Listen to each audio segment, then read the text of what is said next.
Conectado. Apoio Cultural. Pós-graduação Faculdade Cearense. Informações 3201-7009. Colégio Batista. 62 anos educando para a vida. 4008-2300.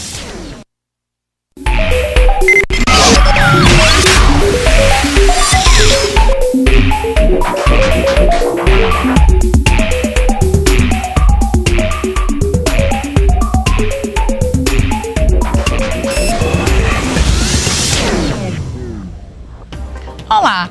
Trazer a interação e linguagem usada no ambiente online para a realidade do setor corporativo. Essa estratégia tem sido utilizada com bem mais frequência do que você imagina.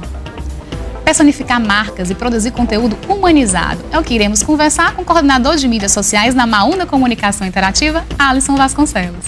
Tudo bom, Alisson? Tudo ótimo, Arenusa. Prazer recebê-lo. Alisson, me fala um pouquinho sobre o que é personificar marcas. Eu acho que é o principal ponto da nossa conversa hoje aqui.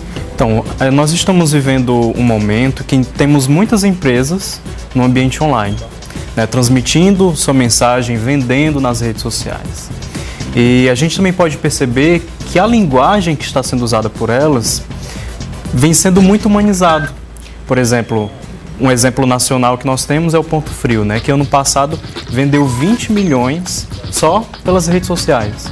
Nos trazer também uma realidade local. Aqui no Ceará nós temos a Dona Foca, né, que representa o Beach Park. O Pinheiro Supermercado também é um ótimo exemplo, porque eles usam aquela nomenclatura de bom vizinho e se tornam um bom vizinho nas redes sociais. Então, essa necessidade que as marcas estão percebendo de estar se comunicando de uma forma diferente nas redes sociais vem trazendo toda uma diferença, né? Questão de simpatia, questão de interatividade. Então, colocar o mascote, né, se tornar mais amigável nas redes sociais vem sendo um objetivo muito bem trabalhado por essas empresas no ambiente online. Alisson, me diz fala um pouquinho se esse comportamento, né, que a gente está conversando aqui, é um comportamento que vem do offline para o online, né, e tem sido muito positivo nas redes sociais, ou não? É algo que tem sido característica do ambiente das redes sociais? Na verdade, é um reflexo do ambiente offline, né? De que forma as pessoas elas me conhecem, elas conhecem a marca? Será que elas acabam enxergando esse lado da comunicação mais criativa? Ou encaram a marca de uma forma mais séria? Né? E quando eu vou passar isso para o ambiente online, eu tenho que fazer um planejamento e identificar a partir de que momento eu vou estar me comunicando dessa forma. Não é porque deu certo com Ponto Frio que vai dar certo com a minha empresa. Né? Tudo isso vai depender do planejamento estratégico de conteúdo para as mídias digitais. Alisson, me fala um pouco sobre alguns exemplos, né, de como é essa humanização nas redes sociais. Eu vejo que algumas marcas falam bom dia, né? Tem alguns exemplos disso. Que exemplo você pode dar, até desses próprios casos que você colocou, dessa humanização? Olha, dar bom dia, mas um bom dia com conteúdo. Né? Já imaginou a marca todo santo dia só dar um bom dia e não, na verdade, não interagir, não criar um diálogo, né? Isso. Acaba sendo um post perdido, né? Então, dar um bom dia, deixar a formalidade um pouco no escritório vai fazer a diferença, né? Por exemplo, o Ponto Frio usa muito o que nós chamamos de timing. Ele aproveita as situações que estão acontecendo no mundo, transformam aquilo para a realidade do cliente dele, né? E procura vender alguma coisa que está relacionada. Por exemplo, na hora da novela, eles estão lá tweetando algumas coisas que os personagens estão utilizando e procura vender aquilo, né? Então, como eu até falei no começo, só no ano passado eles faturaram 20 milhões, né? Ou seja, dá resultado.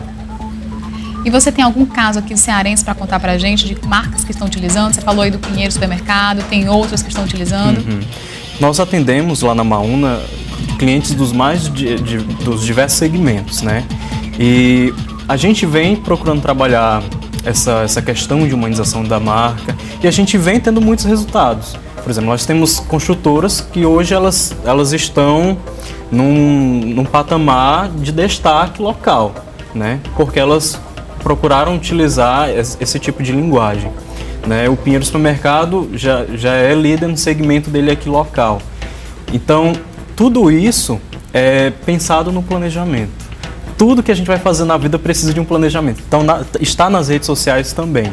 Né? Muitas vezes, isso me entristece porque a gente conversa com pessoas que têm uma microempresa e eles pensam que é só criar uma página, colocar alguém para fazer, né? Colocar alguém para fazer e acaba fazendo o serviço de uma forma errada, né?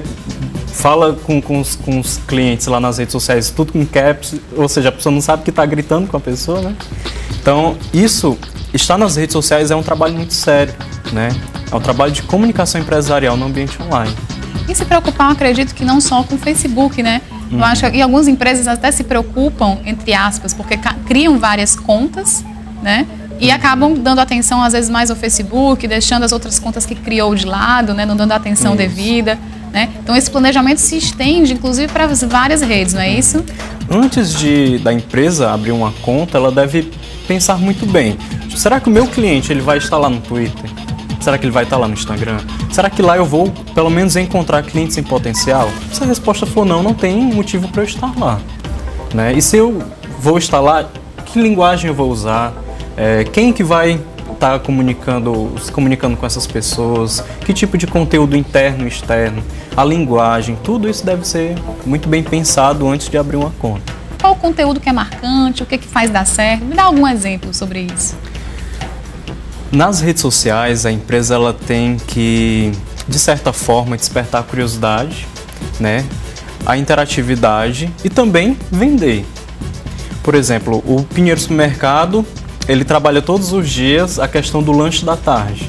Então a imagem ela tem que vender muito, a linguagem, a forma como ele vai convidar as pessoas para estar indo lá, ter o lanche da tarde, a convivência, né, dentro do próprio supermercado. Por exemplo, esse post aqui do Pinheiro, remetendo a um almoço tipicamente cearense, né, que as pessoas elas se identificam, né, acabam gostando do post, né? Exatamente. Eu acho que também, se tiver uma pegada regional, também ajuda bastante, né? Eu acho que também tem que ter bem essa avaliação do público, né, na rede social. Com certeza. Então, se você coloca, de repente, um cuscuz ali, né, uma receita, algo do tipo, já envolve bem mais do que uma comida que não é um tradicional da região, né?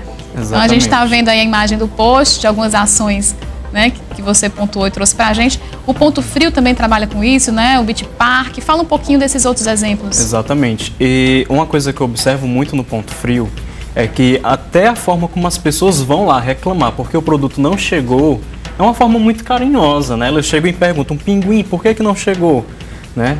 Por que isso acontece? Porque ele também se comunica. Então acaba sendo um relacionamento recíproco. A gente pode ver aí nessa imagem, por exemplo, a Americanas.com ela não tem muito esse costume de estar trabalhando com conteúdo humanizado. Então, o que foi que aconteceu? Eles fizeram, e aí o que foi que de fato aconteceu? Veio um cliente do Ponto Frio e disse, a Americanas.com está imitando, né? E, ou seja, isso aí já acaba sendo... O usuário mesmo identificando, né, essa linguagem, né? Da marca, né? E aí o Pinguim, para se vingar, ele disse assim, não se preocupe não, que a gente vai dar o troco, né? Ainda colocou lá na URL encurtada, gringa quimbadora. Ou seja, toda essa brincadeira, né, esse jogo, ele precisa existir para gerar relacionamento, né? Um relacionamento forte. Exatamente. E esse tipo de troca, essa interação, ela tem que existir, né? Porque senão você não consegue fazer um trabalho realmente que renda frutos, né? E que, consequentemente, consiga comercializar.